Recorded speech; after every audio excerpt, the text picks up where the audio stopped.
Hey, Kelsey. I heard you bought a new house. Apparently it's detached, too. Get you, Missy. Hi, Sally. It's been a while. That's right. It is detached, but it's nothing too fancy, really. It's not like it's new or anything. I heard it's huge, though. I'm so pleased for you. Sounds to me like you're all set to live the good life. I'm actually a little jealous. Not at all. It was old and run down, so we got it way cheaper than the market price. It might look okay from the outside, but believe me, we had our work cut out with the renovations and repairs. I wouldn't go as far as calling it huge, though it is a lot more spacious than the old one. You know how much bigger they build them in the countryside? But you renovated it, right? I bet it looks like a palace now. Renovating your own house seems to be all the rage lately. Just the other week, I heard about my friend's friend reforming his whole house. I've seen TV shows about it too. Just yesterday afternoon, I was watching one called Peeps Designs. Everyone's doing it. Well, I guess you're not wrong. You do hear about it a lot now. Anyway, enough beating around the bush. Are you gonna tell me or what? When's the big day? When are you moving in? When? Next month. That's really soon. I wish you'd have told me earlier. I am your mother-in-law, you know. I did plan on telling you sooner. I've just been busy with all sorts of things, that's all. Sorry I kept you out of the loop all this time.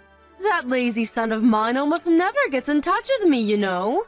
I get the feeling that if I didn't text and call him, we'd never speak. I sometimes wonder if he still holds what happened between us.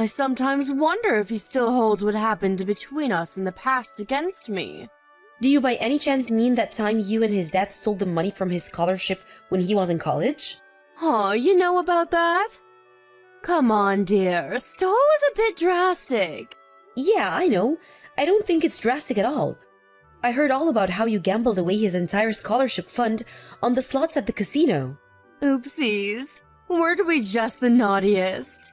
Not just the casino either. My husband used his fair share on horse racing. He had to work 2 jobs while studying for a master's in biochemistry because of what you guys did. He told me it was the hardest period of his life. He literally had no free time and was getting by on cup noodles, 3 hours of sleep a night, and ungodly amounts of coffee. As if that wasn't bad enough on its own, he said your dad took most of his wages too. We were going through a really difficult patch back then. Without Anthony's help, we would have never been able to keep up with the absurd repayments on our debts. Can you believe it's even legal for them to make us pay that much? I know it can't have been very easy for my son, but, well, whatever. It's ancient history now. What is family for if not helping each other out in a pinch? Oh, I don't know. Maybe not getting them into pinches in the first place? Besides, Anthony ended up being the one responsible for the repayments on the scholarship money you stole. Not only that, but he had to bear all the burden by himself, and was threatened with expulsion from college if he didn't keep with them up. Is all of this true? Yup, sure is. What of it? Are you surprised? It was his scholarship. Obviously, he was going to be the one who paid it back. And of course, there would be consequences if he... Besides, it's not like we spent all of it. He had plenty left to use as he saw fit. It's an undeniable fact that some of it got spent on college stuff and living costs, you know. Books, stationery, food, and of the like. Of course he should pay it back. He signed the documents, so he has a duty. I just can't shake the feeling that his share of the burden was disproportionate with how much he actually got to spend on the stuff the scholarship was intended for in the first place. What exactly is the problem here? It all worked out in the end. He's working for a major global company now, right? Not only that, but you're rich enough to be able to afford a huge detachable house in the countryside, so things can't be all that bad. A few measly repayments on his scholarship are hardly gonna break the bank. This is hardly as dramatic as you're making it out to be. Most importantly, he agreed to do it. It's not like we did anything behind his back. I see. Anyway, forget that. This is old news, and we have much more important matters to discuss. Which reminds me, there was something I wanted to talk to you about. Something important? Yes, very, very important.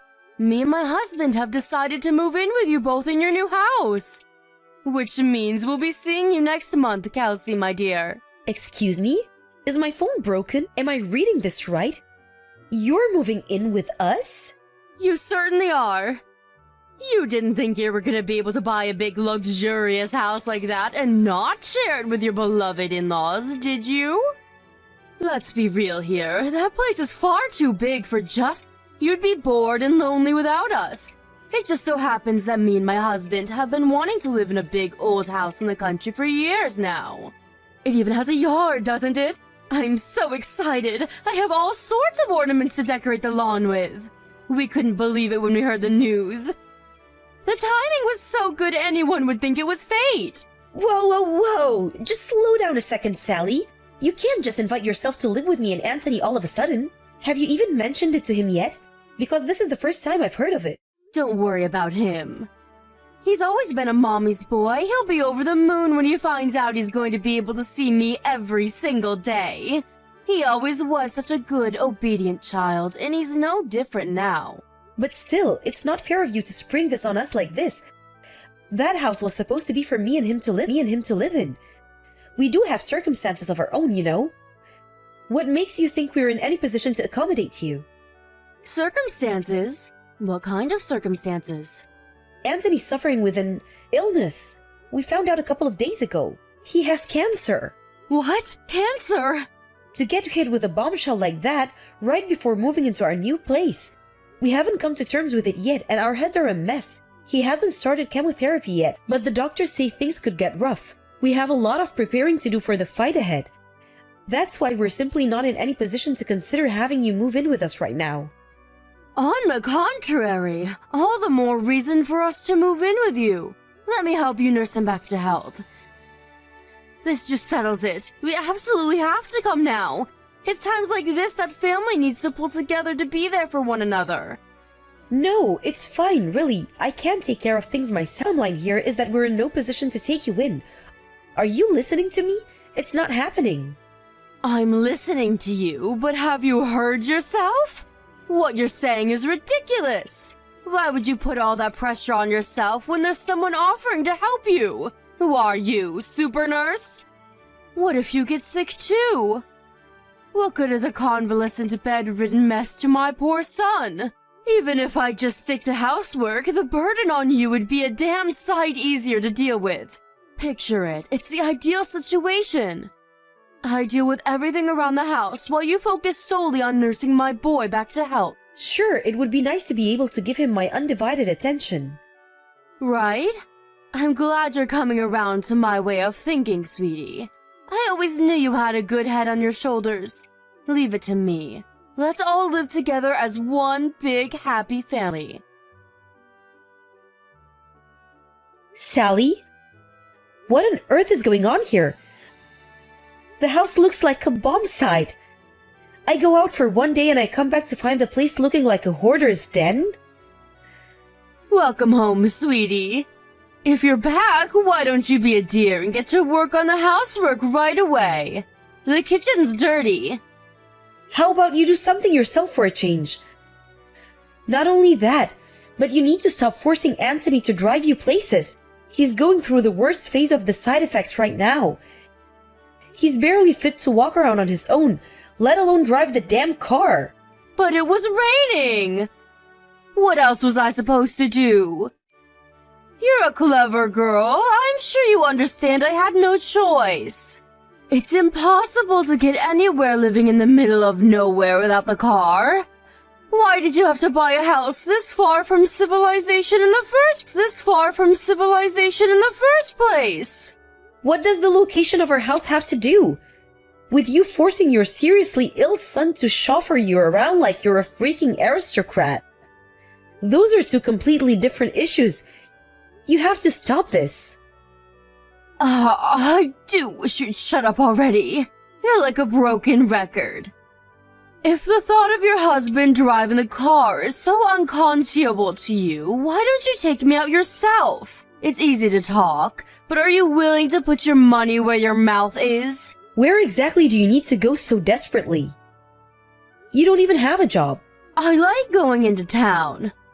We live in the middle of nowhere. There are nothing but farms and mountains for as far as the eye can see.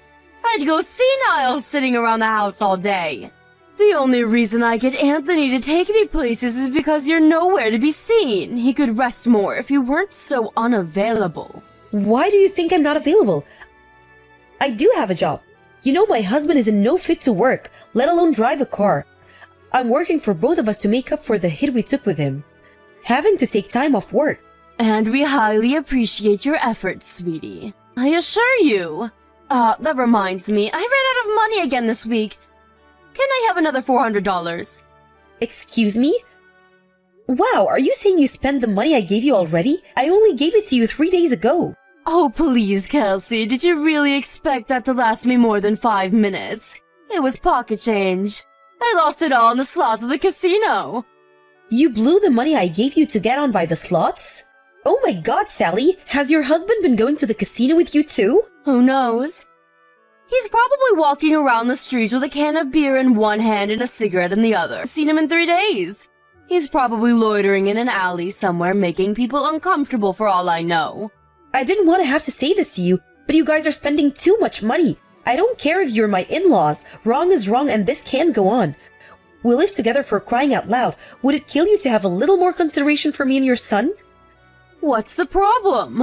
Are you saying me and my husband shouldn't have hobbies? If you're gonna be like that, I'll just ask Anthony instead. My darling boy. I know I can always count on him to look out for me. He'd go to the bank or rush out to find an ATM in a heartbeat if I asked him to. Don't you dare! He's undergoing cancer treatment, damn it! He's fast asleep and you will not bother him. Fine, you win. I'll give you more money. Excellent. I knew you'd see things my way before long. You're a smart cookie after all. Me and my husband are gonna need $400 each this time. You're asking me for $800? There's no way I can afford that. You'll have to get by on half. You greedy tightwad. Surely with the amount of hours you're working, a poxy $800 shouldn't be a big deal. I have to draw the line somewhere. You're gonna gamble us out of this house if you keep this up. What's the big deal? Just convince Anthony to retire early. He'll get a nice, juicy severance package, and our money worries will be a thing of the past. No way! Anthony loves his job. He's looking forward to going back to work. It's a huge motivating force for him. And I don't think he'd have it in him to fight this cancer with the same level of determination without it. If he quits, who's to say he won't lose the will to fight the disease? And then what? Stop being so selfish. It's time to face reality, Kelsey. My son is incapable of working as things stand, and that's not set to change anytime soon. How are new employees supposed to join the company with him clogging up the roster by being too stubborn to know when to leave? Leaving them hanging in the balance like that is unfair. It would be better for everyone if he just left. Don't even say things like that. My husband is no quitter. He isn't giving up and I won't give up on him. He will absolutely go back to work. I've never been more sure of anything in my life. Oh, to be young. One day, when you grow up, you'll realize blind faith never gets you anywhere.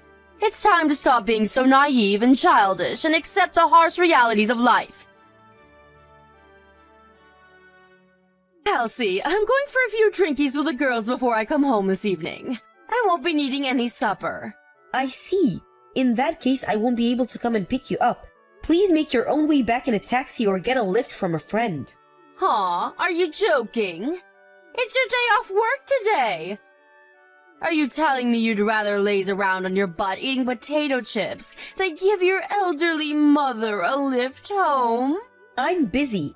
Anthony's funeral might be out of the way now, but I still have tons of stuff to take care of. Ah, yes, the funeral. I was blown away by how big the turnout was. I had no idea he was loved and respected by so many people. He was always so shy and introverted. It's hard to imagine him having that many friends. Everyone loved Anthony because of how kind he was. He was a good man who would do anything for anyone. Yes, my Anthony was 1 in a million. It's just a shame he left us so young. Right. Anyway, the funeral's over now.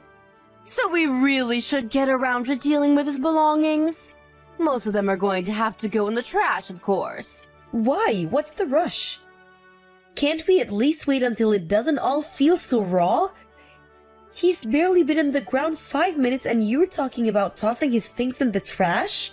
Why wait? It's going to happen eventually, so we may as well do it now. We need to clear out the room he spent his final weeks laid up in bed in. I want to turn it into my own personal hobby parlor. We're not clearing out his things. Why not? It's not like we're gonna use them anymore. Besides, this is not your decision to make. I make the rules from now on. Me and you are strangers now, and strangers aren't welcome in my home. Wow, what's that supposed to mean? It's exactly what it sounds like. Without my son here, you're nothing more than a stranger, no different to someone I'd pass by on the street. Are you trying to kick me out of the house? Bingo! I knew you'd get it eventually. Well done, sweetie. Think about it. Me and you aren't related by blood. I tolerated you when my son was around for his sake, but there's no reason for us to carry on living together now. This house rightfully belongs to me and my husband as a memento of my son. You're trespassing, so get out. Wow, so that's what you really think of me, huh? I see. You know what? You're right. Strangers don't have any right to live in other people's house. I'll make the necessary moving preparations immediately. I'm so pleased you didn't make this any harder than it needs to be. Make it quick. Understood. I agree. The quicker we get this over with, the better. Okay, that settles in. I want you and your husband out of this house by tomorrow. Excuse me? Me and my husband leave? What are you talking about? You know, dear, anyone would think you're trying to get rid of us. The only one leaving this house is you. That's where you're wrong. You and your husband are the ones who'll be leaving. I've never heard anything more preposterous in my life. Are you trying to make me die of laughter? My son bought this house. It's only natural that it goes to his parents. Are you just trying to get a rise out of me? Or do you actually believe that? I was Anthony's wife, which means I'm first in line to inherit his assets. I'm the owner of this house. I want you to know that I had no intention of doing this before you tried booting me out. But you forced my hand. I want you and your husband gone by tomorrow evening, and that's final. How could you? My son would be turning in his grave if he could hear you right now. He'd never allow this. He's the one who let us live here in the first place. Well, Anthony's gone, which means I no longer have to tolerate your selfish shenanigans or walk on eggshells around you for fear of causing a big row. From now on, when it comes to anything to do with this house, my word is law, and you will do what I say. Why, you impertinent little upstart. You think you have the right to tell me what to do? I'm your mother-in-law. Show some respect. If you get cocky with me, it'll be the last thing you do. I promise you that. It'll be the last thing you do. I promise you that, little girl. You might not have realized this before because of how much I was holding back for Anthony's sake, but me and him are completely different. I have no intention of blindly obeying the irrational commands of a selfish, domineering control freak with delusions of grandeur. You have no authority over me, Sally. But you did everything I told you up until now. Why are you— I was so obedient all this time was for my husband's sake. He was in a bad enough way as it was with the cancer and the chemotherapy. The last thing he needed was me and you at each other's throats all the time. He was bedridden, for crying out loud. Think about that. How would you feel if you were gravely ill and surrounded by an atmosphere of conflict and hatred 24/7? I wasn't obeying you. I was merely tolerating you. Does that mean it's okay to disrespect his wishes now just because he's gone? I'm not disrespecting anything. The last thing Anthony would want is for me to be unhappy. And that's one thing that's guaranteed as long as you're around. Get out of this house as soon as possible. I'm prepared to take legal measures if you refuse. Legal measures? Don't be so dramatic, dear. If there's any doubt in your mind as to whom the rightful owner of this house is, then I'm willing to take the necessary steps to prove it to you once and for all. If there's a brain somewhere in that head of yours to stand on and disappear from my life forever. Come on, Kelsey. This is going too far and you know it. The idea of lawyers and judges is so unpleasant to you, then I suggest you get out of this house because I'm 100% serious. We can do this the easy way or the hard way. Just know that one of them involves you going to court. Both scenarios involve you and your husband getting out of this house, so you may as well make it quick. Ugh, fine. Look, if you do insist on kicking us out, can you at least give us more time? Tomorrow is too soon. It's just too soon. We need more time to get our things together and find somewhere else to go. Surely you're not evil enough to force your elderly in-laws to live on the streets. Try me. Who knows? Maybe I really am that evil. Look, Kelsey, I understand you're stressed, and based on what you said, I get the feeling that over a year's worth of stress, upset, and dissatisfaction are coming to the surface in one big violent eruption right now. I get it, I do! But if we have to leave, we need to make some preparations first. Please, can we have a little more time? This is probably just a ploy. You think if you can drag out your stay a little longer, I'll calm down and change my mind, don't you? I'm beyond sick and tired of your lies. I was opposed to you moving in with us in the first place, but you sweet-talked me by promising to help with housework and looking after Anthony. That help never materialized, did it? To the contrary, you used the two of us as your personal slaves, butlers, and chauffeurs, paying no mind whatsoever to the fact that your own son was terminally ill. To think you actually forced your son, who was barely capable of walking, to drive you to your friend's house so you could eat cakes and drink coffee with your friends three times in the same week? First things first, the only reason I couldn't help with looking after Anthony in the housework was because I've had a bad back lately. I wanted to help you more than anything. Truly I did, but I was in so much pain. You were well enough to gamble on the slots at the casino all day. You should have been more than capable of lending us a helping hand every now and then. But no, it was nothing but excuses, and more excuses. You were the lady of the manor and we were your servants. I'm so fed up with you. Even this conversation is too much. Every message you send drains a little more of my energy. I want you out of my life. Can't you see how dramatic you're being? Can we at least have more time? Please, let's just put the brakes on all of this for a little while longer. I'm begging you. There will be no deferments. I've been deferring the whole time we'll live together. I'm done putting up with your crap. What the devil is going on? Why is all of our stuff piled up outside in the yard? I told you yesterday, you were to be gone by tonight. Read through the chat logs if you're struggling. I also made it clear there would be no deferments. Are you serious? You actually intend to kick us out onto the streets? How many times do I have to tell you? I'm not as soft as Anthony was. Besides, you said it yourself. We're strangers, right? Even so, that doesn't justify taking such extreme measures. You've crossed the line. My son would be so disappointed with you. Nope, actually, I don't think you could be more wrong. In fact, this is actually what Anthony wanted. Everything that's happening right now is happening with his approval. How the hell is that even possible? My son is dead. He told me before he passed, of course. He apologized for the inhuman amounts of stress I had to endure as a result letting you two move in with us. He broke down and apologized profusely in floods of tears. Then he told me that he wanted me to cut all ties with you once he was gone. Wait, what? There's no way my darling boy would ever say such a thing about his own mother. To the contrary, he made it very clear. There's no doubt about it. He was racked with guilt and regret over letting you live with us and wanted to make up for it at all costs, which he still could. He even put it into writing. He must have known you wouldn't believe me and would try pulling every trick in the book to escape your fate. No way. How could he do this? That boy used to do whatever I told him to. Tell me, Sally, why do you think he did whatever you told you? Why do you think he went along with your absurd demands? Why do you think he tolerated your god-awful behavior for so long? Don't you think it's a little odd? He didn't think the things I asked him to do were absurd. He was just a good boy with nothing but love and respect for his mother, plain and simple. Interesting. How do you explain him calling you a toxic parent then? He was fully aware you were exploiting him. Plus, causing me stress and suffering was the last thing he wanted to do, which is why he did consider saying no and refusing to let you live with us. Huh? But he gave in and accepted it by the end. Why do you think that might be? I didn't understand it all the time. If my parents were as toxic as you, I'd have to cut them out of my life a long time ago. Sure, you might struggle to get by now. You're officially homeless. But that's not my problem. Why, you ask? Why? Because my son was kind and caring. You and him couldn't have been any more different, you evil witch. Bingo. No matter what selfish, manipulative scumbags you were his parents and he loved you. But one thing's for sure, he was the only person on this planet who was capable of that. Your single protector and ally is now gone. Are you going somewhere with this?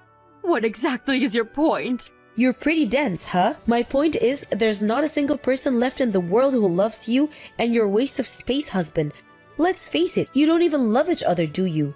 You're nothing more than a pair of pathetic vermin huddling together out of fear of being alone. What did you just... Vermin?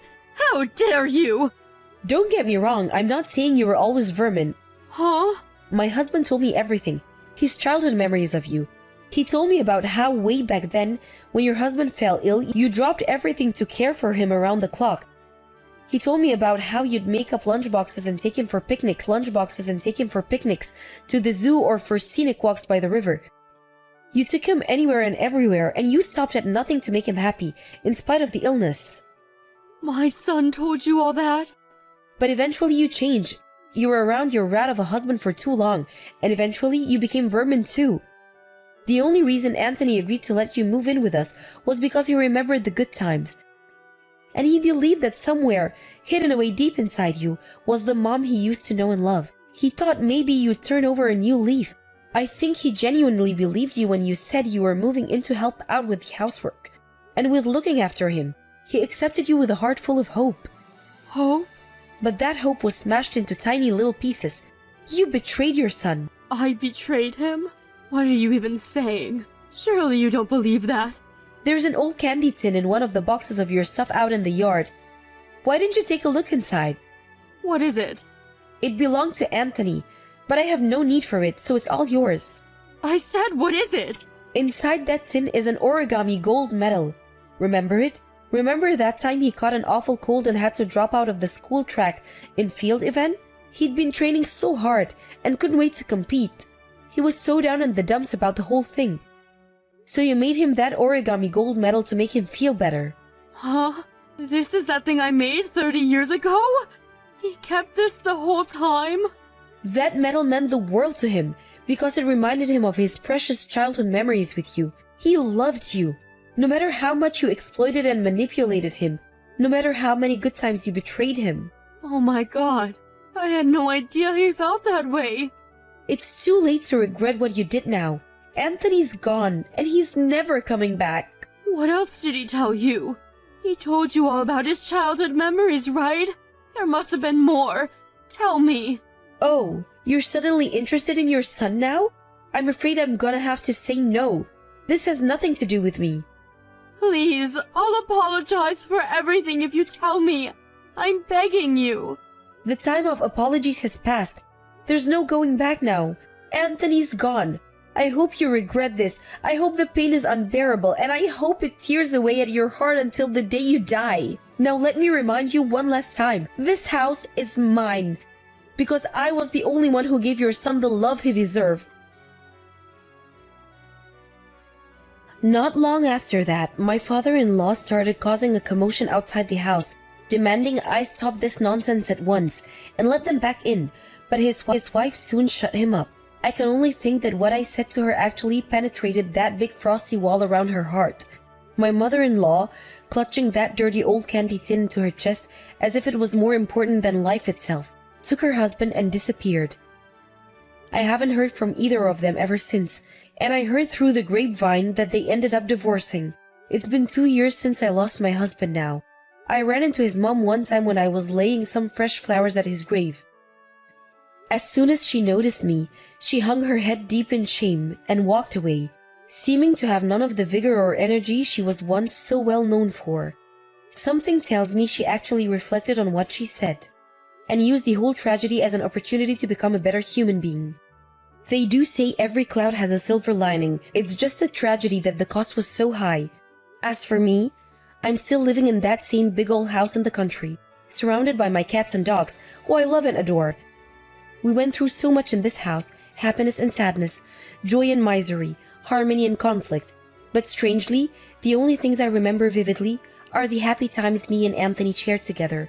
That's why it'll always be an important place to me, and I intend to cherish and take good care of it for as long as I live.